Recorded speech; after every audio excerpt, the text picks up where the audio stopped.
Hi hello good morning, welcome to Telugu TV channel.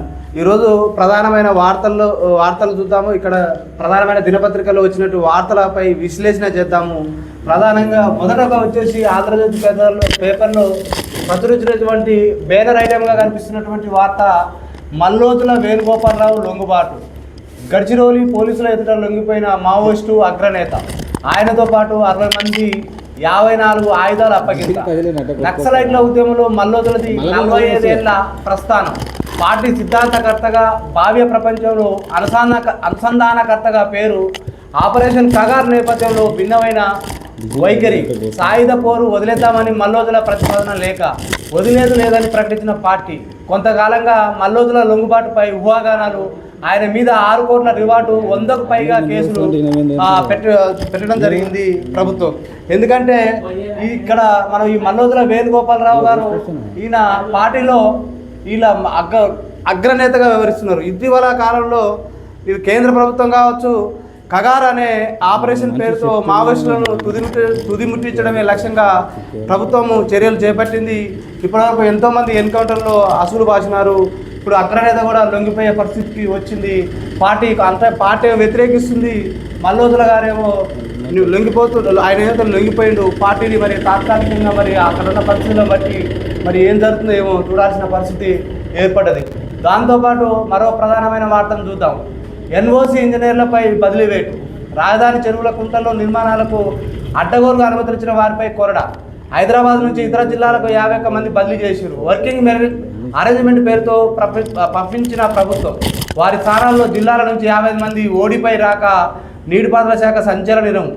ఇక్కడ చూడండి, ఇక్కడ ఏదైతే హైదరాబాద్ చుట్టూ ఉన్న చెరువులు కుంటలు అవి ఆక్రమణకు గురైనవి. అప్పట్లో రియల్ ఎస్టేట్ వెంచర్ వాళ్ళు ఎన్ఓసి నిరభ్యంతర పత్రం వీళ్ళు ఇవ్వడం వల్ల అక్కడ ఉన్న ఏదైతే హైదరాబాద్ చుట్టుపట్టు ఉన్నది, ఇప్పుడైతే హైదరాబాద్ పేరుతో కూల్చివేతలు జరుగుతున్నాయో అక్కడ బఫర్ జోన్ కావచ్చు, చెరువు శీకం భూములు కావచ్చు, ఆ భూముల ఆక్రమణకు గురైనవి. వాటిలో ప్రధానమైన పాత్ర ఇంజనీర్లు. వీళ్ళు సర్టిఫికెట్ ఎన్ఓసి ఇవ్వడం వల్లనే అక్కడ ఎన్నో ఉన్న చెరువులన్నీ కూడా కబ్జాకు గురైనవి. కాబట్టి వాళ్ళపై ప్రభుత్వం బదిలీ వేటు వేసిందని కూడా చూడవచ్చు. ఇక్కడ ప్రధానమైన వార్తలు ఇక్కడ చూడండి. మళ్ళీ బీజేపీ ప్రభుత్వమే నేనే రైల్వే మంత్రిని అని ఇక్కడ రైల్వే మంత్రి ప్రకటించుకోవడం జరిగింది. వికారాబాద్ జిల్లా బీజేపీ అధ్యక్షుడు రాజశేఖర రెడ్డి రాజకీయాలకు అనర్హుడు. ఆయన పేరు అప్పట్లో నేనే ప్రతిపాదించా అని, కానీ పార్టీ నడవలో ఆయన విఫలం. బీజేపీ ఎంపీ కొండా విశ్వేశ్వరరెడ్డి గారు ఇక్కడ ప్రధానంగా కనిపిస్తున్న వార్త ఇక్కడ మనం చూడొచ్చు. దాంతోపాటు మరో వార్త సాక్షి దినపత్రికల్లో చూసినట్టయితే ఓ మై గాడ్ అని అంటుంటాం మనం. ఓ మై గోల్డ్ అనే వార్తని చూడాల్సిన పరిస్థితి వచ్చింది. బంగారం ధరలపై సామాన్యులపై బెంబేలు. ఇక్కడ చూడండి, బంగారం ధరలపై సామాన్యులు బెంబేలెత్తే పరిస్థితికి వచ్చింది. దాదాపు కూడా ఈ బంగారం ధరలు కొండెక్కుతున్నాయని కూడా చెప్పుకోవచ్చు. ఎక్కడ ధరలు పెరగడానికి గల కారణం ఏందని మనం పరిశీలిస్తే టారిఫ్ వారు, భౌగోళిక రాజకీయ ఉద్రిక్తల రేటు పైకి సెంట్రల్ బ్యాంకుల కొనుగోలు దాహం కూడా కారణమే అంటున్నారు. సెంట్రల్ బ్యాంకులు కూడా బంగారాన్ని కొనుగోలు చేస్తున్నారని కూడా ఒక ప్రధానమైన కారణంగా చెప్పుకోవచ్చు. ధరలకు మరింత ఆజ్యం పోస్తున్న రూపాయి పతనం అయిపోయింది. ఈ ఏడాది ఇప్పటికే 67% పైగా ఎగిసిన పుత్తడి రేసు గుర్రాల వెండి ఏడాదిలో డబుల్ బాజా మోగిందని కూడా మనం ఇక్కడ వార్తల్లో చూడవచ్చు. శుభకార్యాల నేపథ్యంలో దేశీయంగా కొనుగోలు డిమాండు త్వరలో తులం పసిడి ధర 2 లక్షలకు చేరుతుందని కూడా అంచనా వేస్తున్నారు. ఈ బంగారం ధర కొండెక్కుతుంది. మరి ఇక దీనికి సామాన్యుడు, మామూలు చిన్నకారు రైతులు కావచ్చు, బీద బిక్క కొనుక్కునే పరిస్థితి లేదు. 2 లక్షలు అంటే ఒక బిడ్డ పెళ్లి చేయాలంటే బంగారానికే 2 లక్షలు వెచ్చిస్తే ఇక తిండికి అక్కడ ఉన్న భోజనాలకు పైసలు లేని పరిస్థితి కూడా దాపించే అవకాశం కూడా కనిపిస్తున్న వార్త కూడా మనం చూడొచ్చు. దాంతోపాటు మరో వార్త ఇక్కడ చూసినట్టయితే సాక్షి దినపత్రికలో జూబిలీ హిల్స్ ఓట్ చోరీపై నేడు హైకోర్టుకు బీఆర్ఎస్ వర్కింగ్ ప్రెసిడెంట్ కేటీఆర్ వెల్లడి. మరి జూబ్లీహిల్స్లో ఓటు చోరీపై నేడు హైకోర్టు కానీ ప్రధానమైన వార్త చూడొచ్చు. మరి ఇక్కడ ఈ ఓటు చోరీ ఏ విధంగా జరిగిందో ఇక్కడ వార్త సాక్షి పేపర్లో బ్యానర్ ఐటమ్ కనిపిస్తున్న వార్త. ఓటు చోరీపై రాహుల్ గాంధీ స్పందించాలి, కాంగ్రెస్ అభ్యర్థి తమ్ముడికే 3 ఓట్లు ఉన్నాయి, ఉప ఎన్నికల్లో ఏకంగా 23,000 ఓట్లు ఎలా పెరిగాయని నిలయేత. ఇప్పుడు ఉప ఎన్నికలు ఇప్పుడు వచ్చినాయి కాబట్టి అక్కడున్న వ్యక్తి చనిపోవడం వల్ల మళ్ళా ఉప ఎన్నిక రావడం జరిగింది. ఇప్పటికిప్పుడే 23,000 ఓట్లు ఎట్లా పెరిగినాయని కూడా కేటీఆర్ గారు ప్రశ్నిస్తున్నారు. మరి ఇది ఇక్కడ వార్తగా మనం చూడొచ్చు. అసెంబ్లీ నియోజకవర్గాల్లో నమోదైన నకిలీ ఓటర్లను వెంటనే తొలగించాలని BRS working president KTR demand చేశారు. డూప్లికేట్ ఓటర్ల నమోదు ద్వారా అక్రమాలకు సహకరించిన అధికారులపై చర్యలు తీసుకోవాలని, ఓటర్ జాబితా విశ్వసనీయత ప్రశ్నార్థకమైందని నేపథ్యంలో కేంద్ర ఎన్నికల కమిషన్ వెంటనే స్పందించాలని ఇక్కడ కేటీఆర్ గారు పేర్కొనడం జరిగింది. ఎందుకంటే ఇటీవల ఓటు చోరీపై కూడా బీహారు ఎన్నికలు వస్తున్నాయి కదా, ఆ ఎన్నికల సందర్భంలో ప్రధాన ప్రతిపక్ష నేత అయినటువంటి రాహుల్ గాంధీ గారు కూడా ఎస్ఐఆర్ సార్ గురించి కూడా ఆయన పదే పేర్కొన్నాడు. ఓటు చోరీ తోటే ఈరోజు బీజేపీ అధికారంలోకి వస్తుందని ఆయన పదే అంటున్నారు.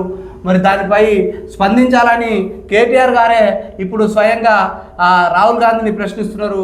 మరి అది ఎన్నికల కమిషన్ పరిధిలో ఉంటుంది కాబట్టి మరి అక్కడ ఏం జరుగుతుందో మనం చూడవచ్చు. ఇక్కడ చూస్తే ప్రధానమైన సాక్షిలో వచ్చినటువంటి అందరు కొత్త వారే.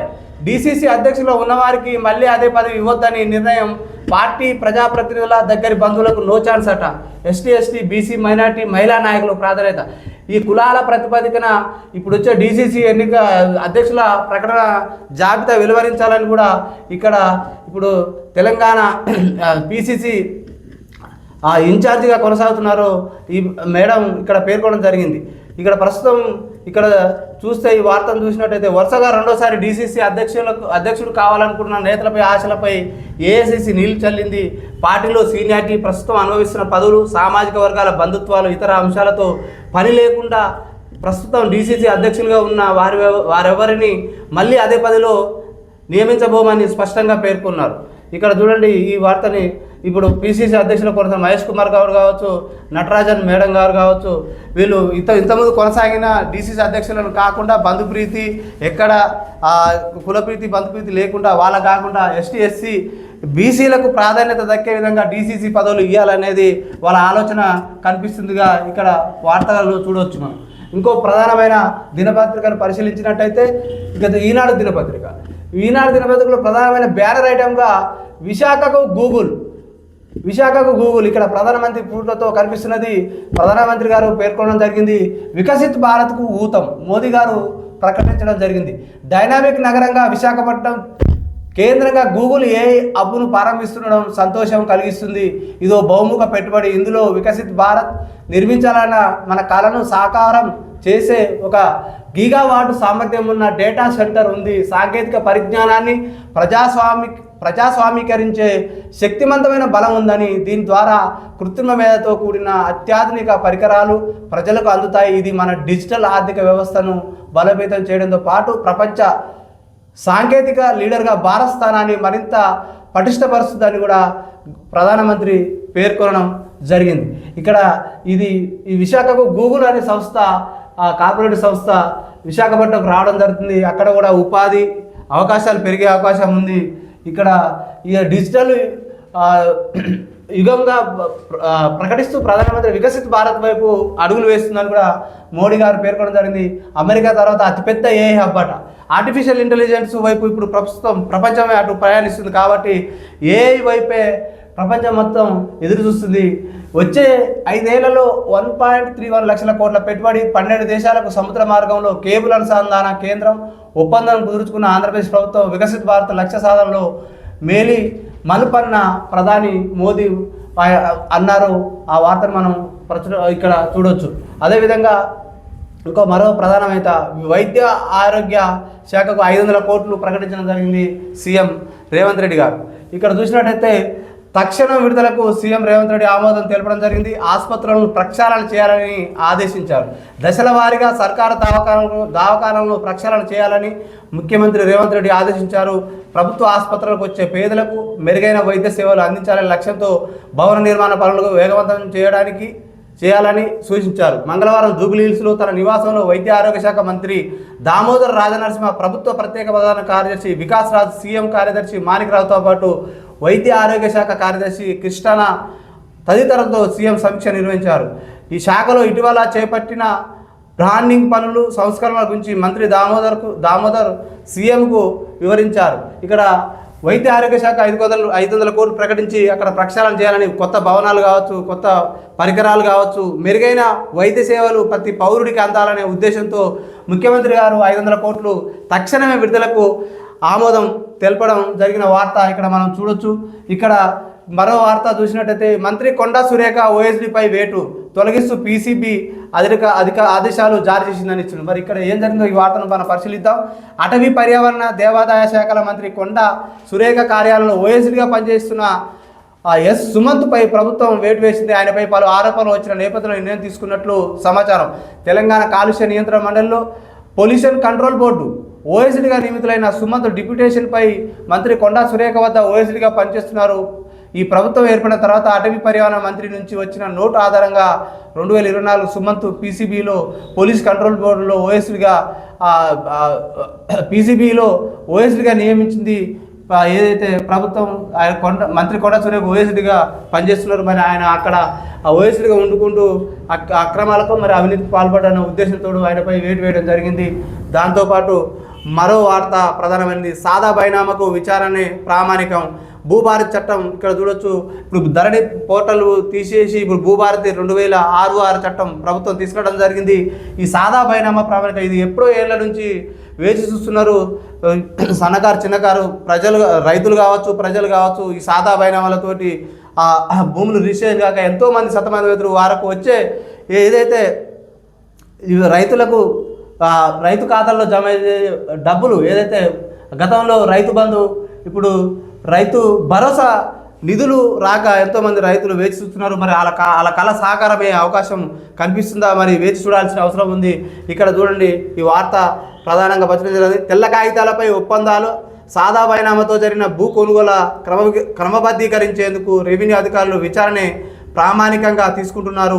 పెద్దల సమక్షంలో జరిగిన భూముల కొనుగోలుకు ఇన్నాళ్లకు అధికారిక గుర్తింపు దక్కుతుండడంతో రైతుల కుటుంబాలు ఆనందం వ్యక్తమవుతుంది. కాకపోతే 11 ఏళ్లకు ముందు జరిగిన ఒప్పందాలతో భూములు కొనుగోలు జరగడంతో విచారణ సందర్భంగా పూర్తిస్థాయి ఆధారాలు చూపడం కష్టంగా మారుతుంది.